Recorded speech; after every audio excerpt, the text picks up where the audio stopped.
Here again at Watchtrader UK, the Jesmond store, with our ever popular Harry. For a few people that have passed comments, yes, we've managed to get him this side of the camera again, but it works for me. Over the past few months, we've had a few comments on the YouTube from followers asking about Panerai. It's a brand that you've asked about. It's a brand that I think I know quite a bit about, but as I always say on the YouTube, I'm not perfect. If I get anything wrong, feel free to put a nice comment on, correct me, just don't be rude about it. And I'll try not to waffle on too much for the people that find me a little bit boring.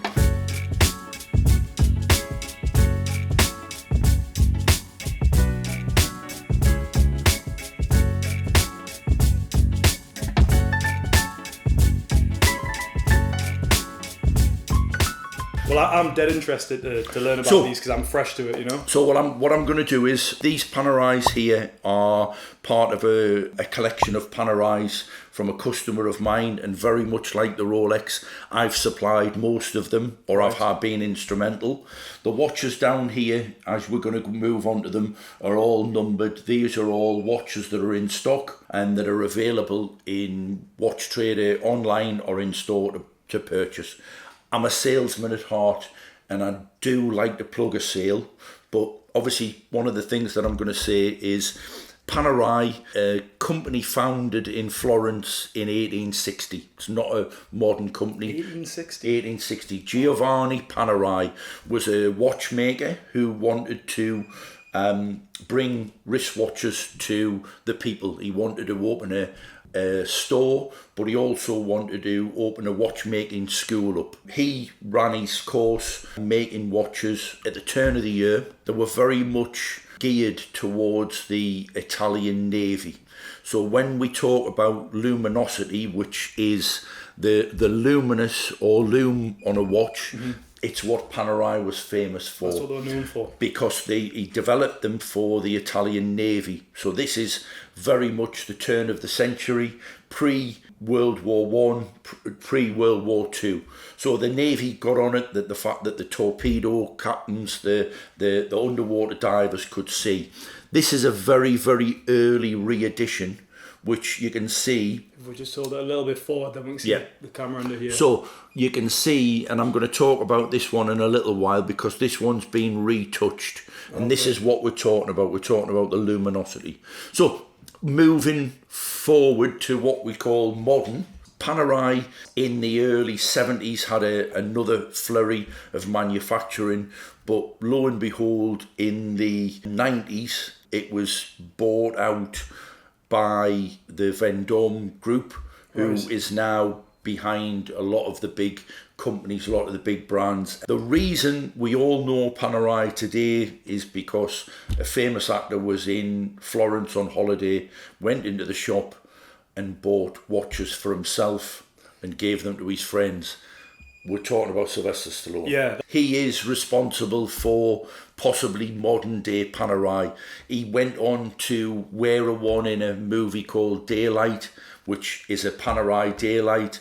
He's had watches made with his name on the dial, the Slytech, and he's the one that got Arnold Schwarzenegger into him because he gave Arnold Schwarzenegger one, and this is the birth of the modern Panerai. The only things I actually think I know about Panerai is, like you say, I think early 2000s, and around that time they were very popular. And there's three core ranges that I know of, which I think are Submersible, Luminor, and Radiomir. The brand was taken over in the early 90s, mid to early 90s, and the re-editions, which is this, what we're talking about, is a Luminor. So it's your classic 44mm Luminor Marina, which all of the newer editions are based on.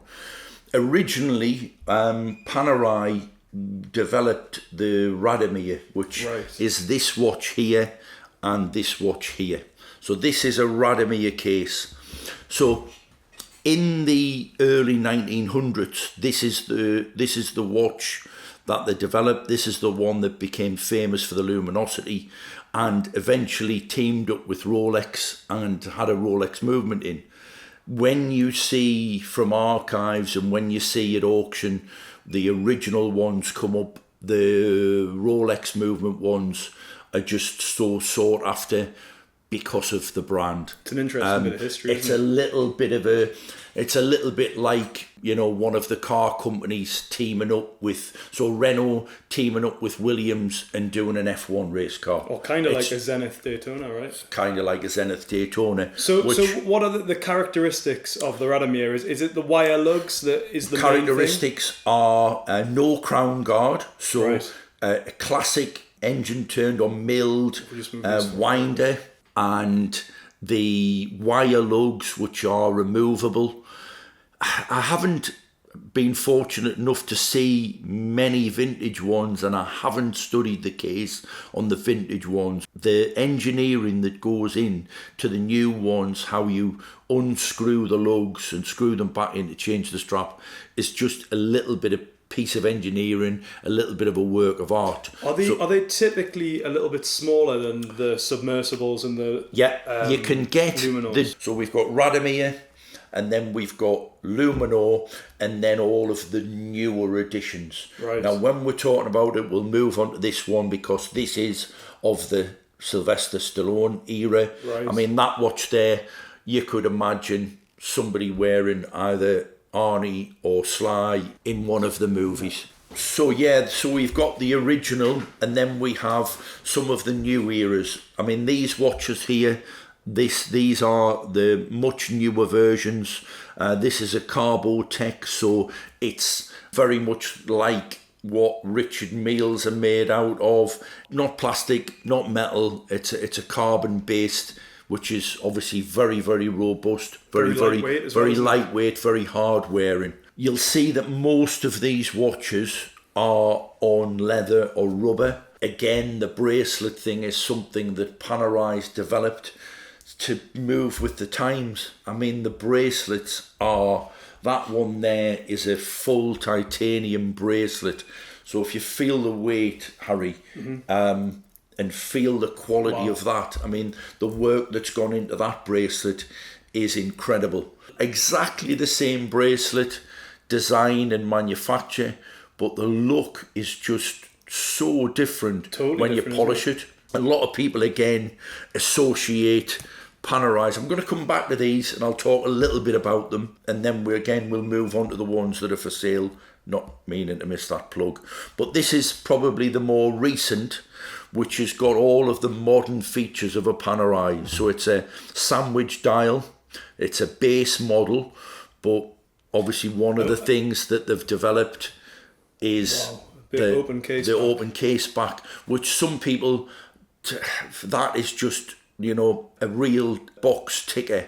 I've got a guy who's looking for an Omega at the moment. He said, I want an Omega in my collection, but I want an open back. He Right. says, I haven't got a watch with an open back, so it's really ticked his box.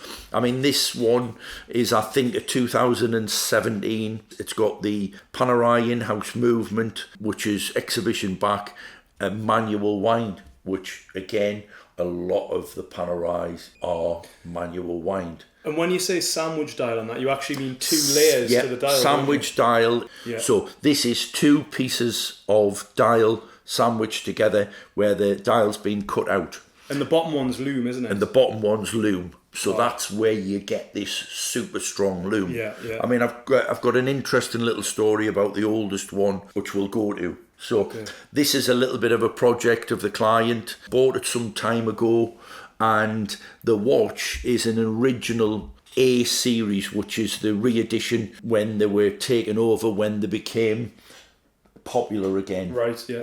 A friend of mine had a store in York, who was one of the very first ADs in the country, went down, showed me one of these in steel, showed me one of these in PVD. I bought the wrong one. I bought the steel one because I liked it. I got a really good discount from him, and I think I was the first or second customer.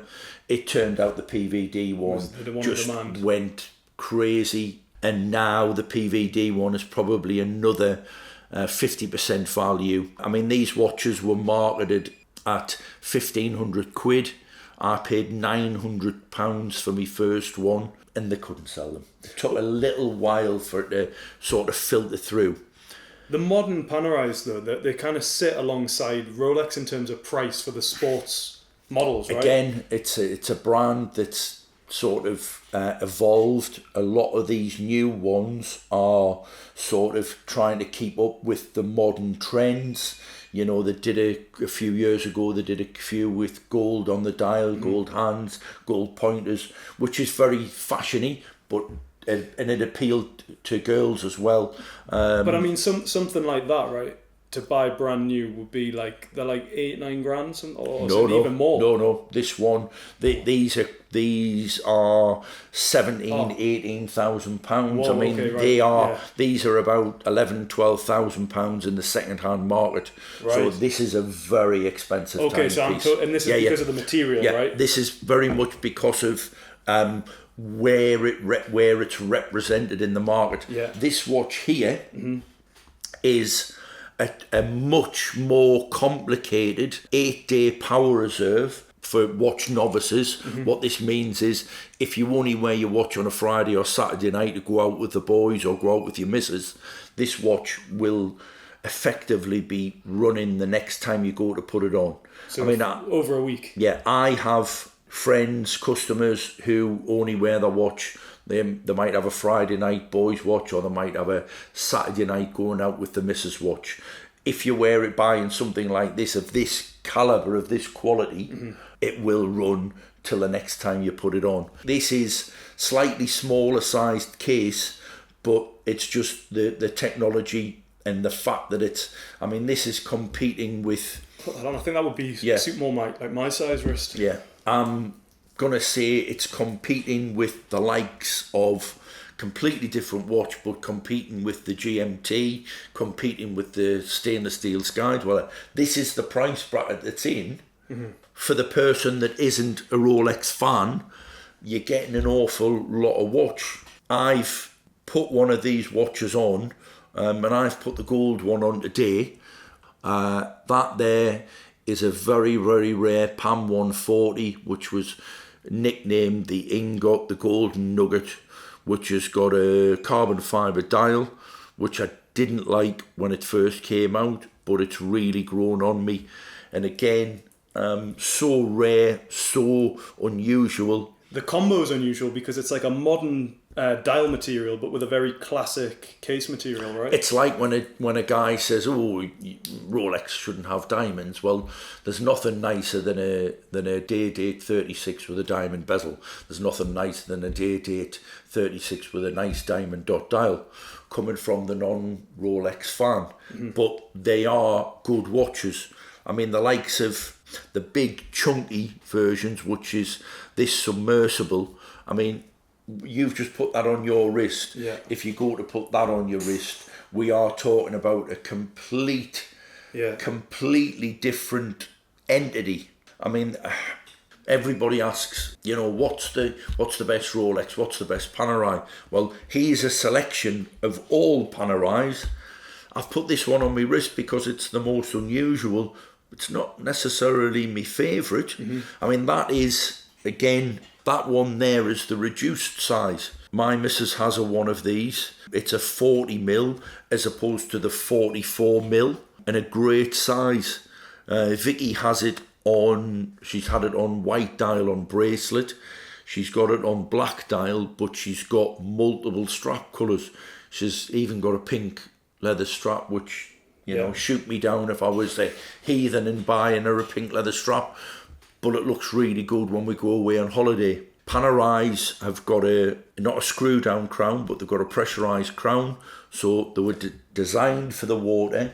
They're waterproof. All I would say to people in, and all I say to Vicky is, if you're wearing one of these on holiday, keep the suntan cream off the leather strap, and don't really go in the water with the leather strap on. So, which is where the rubber straps, most of the watches are supplied in the case with a leather and a rubber option. The bigger ones come with a Velcro, like a NATO. Right, These watches are for discerned watch people. You know, I think, don't they call them, is it the Paneristi or something like Paneristi is a like whole movement Yeah. of people that got together. It's a website, they've had books on it, and it's a fraternity. Now, when I, this again, we'll talk about my age. Right. So, obviously, when I first started in the watch game, the gentleman had one watch.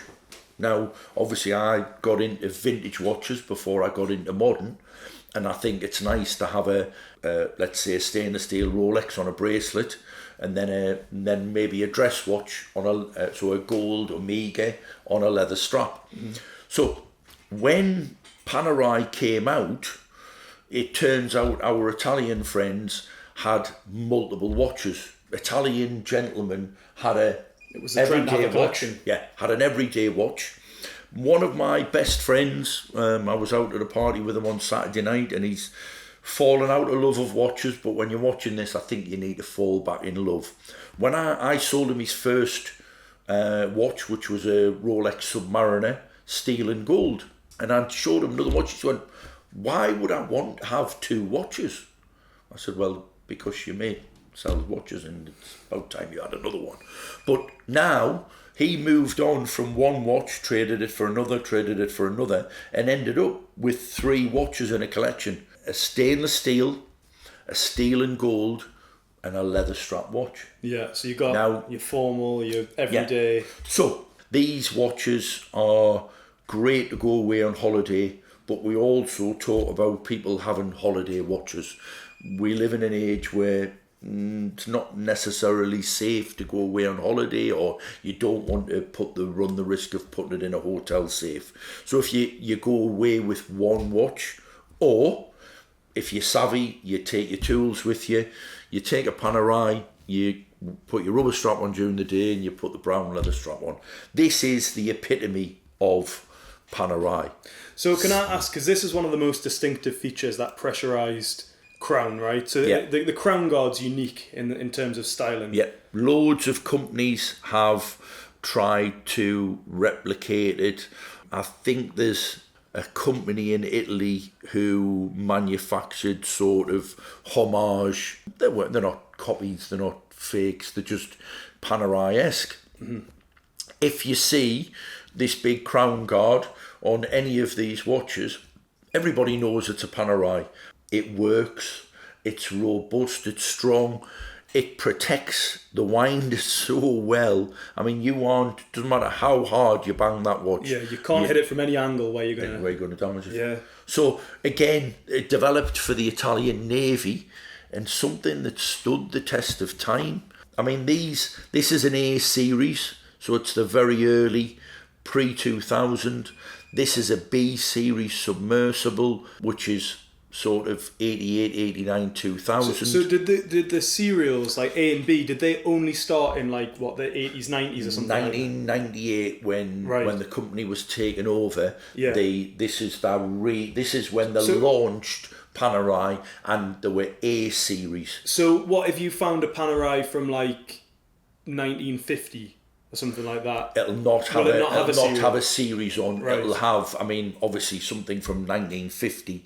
I'd love to know, and if anybody can tell me, I'd love to know sort of how many watches were produced, whether they did. They certainly weren't labelled series as in A, B and C. Right. I mean, this one here, which is the most recent, which is a 2017, is an N series watch. Right. So from A to N, they're keeping the production still limited, as in terms of how many years and how many series they've done. Was there quite a gap though in time, as in like, yeah, you know, when you say relaunch? Between the 70s and the 90s, I think the company was pretty not stagnant, not dormant. I don't know what the best word would be, but I think they were just, until they were sort of rediscovered or before they became fashionable again. Right, okay. You know, we live in a day and age where gold is fashionable at the moment. Rose gold has never been as fashionable. Yeah. You know, Rolex are churning out day dates, GMTs, Daytonas, and the demand for rose gold. You know, I have a client of mine who's another big friend, and he always says, well, if it's gold, it's got to be yellow. And I'll say, well, there is white and there is red or pink. And he'd say, well, that sums it up. It's pink gold, it's not red gold. It's not gold. And he'd said, well, if you're going to have gold, you have yellow. That's his stance. And he sticks by it. So I can see where he's coming from, because a white gold Rolex just looks exactly the same unless you're in the know. I mean, some people want that, right? Don't they? So I respect the way that you've sort of you listen and you've grown, and a lot of the YouTubers have said that, Harry, obviously your content's up, your ability to retain the facts. So out of all of these watches here, there is one of them that's precious metal. I'm not putting you on the spot, but I'll do a jack. I'll do a jack, and I'll let you guess which one of these is the precious metal. Am I allowed to? You're allowed to pick them up. You're allowed to.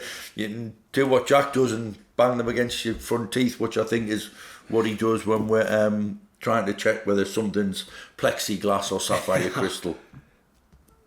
You're going cold. You're going cold if it's any consolation. You know what? I'm going to say this one. I picked this one up first. Yeah. And that felt like it had a serious weight to it. Well, this is one of the heaviest watches. Yeah. But not because it's precious metal. Okay, well, there you go. Because of the movement. Now, obviously, it's got a Watchtrader stock sticker on the back, and we'll quickly remove that because this has obviously been recently. The reason, that's it. So Harry's picked this one purely because of the size of the movement and the weight of that movement. I mean, that is, to me, it's actually the cheapest watch advertised at Watchtrader online. It's sub £5,000. It's the heaviest. It's one of my favourites. The cheapest Panerai watch. Cheapest Panerai. Yes, right. So this sometimes proves another question that we get. I always say to people, buy what you like. If you feel the need to keep up with the Joneses, which is modern, but that's the cheapest watch virtually out here. It's one of the cheapest watches on this desk. Sub £5,000, box papered. It's got one of the better movements in. How much would this have been?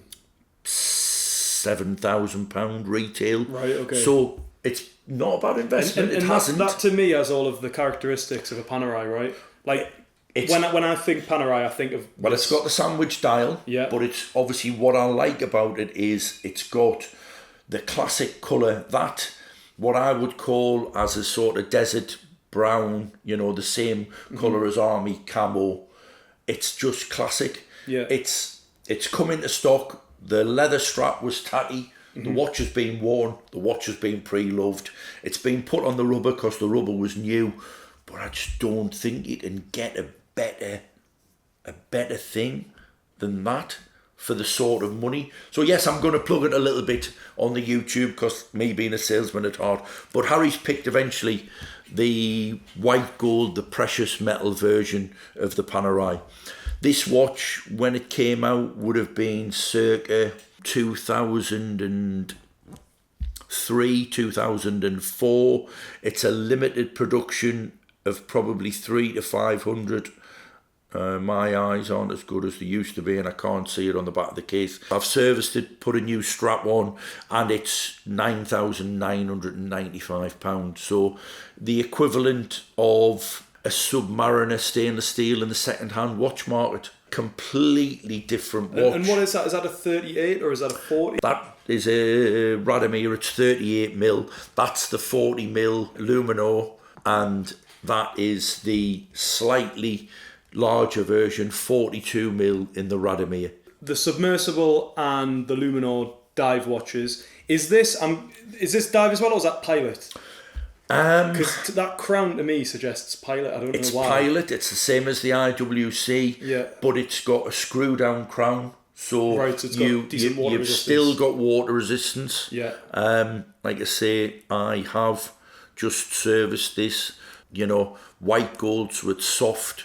I mean, the watch is hardly worn.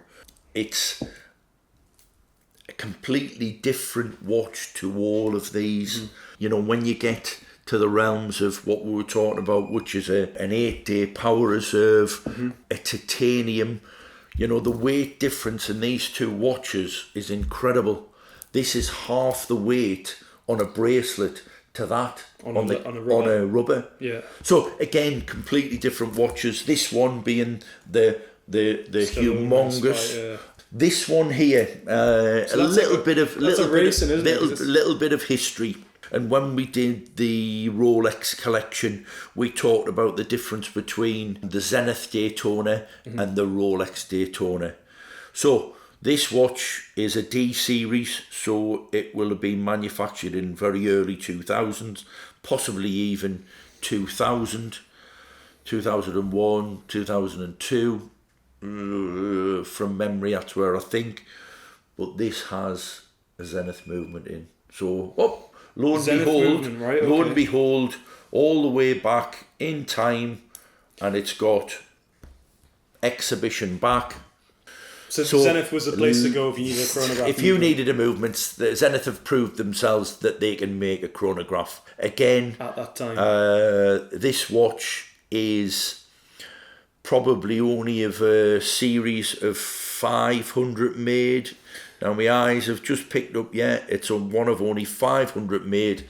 This is a very, very rare Panerai. I notice as well that the spring bar in here actually has a screw on the end. So it's actually a screw in one. So all of the bracelets are exactly the same as so you can screw the bracelet in and out. Right, okay. So it's very easy for your layman to do.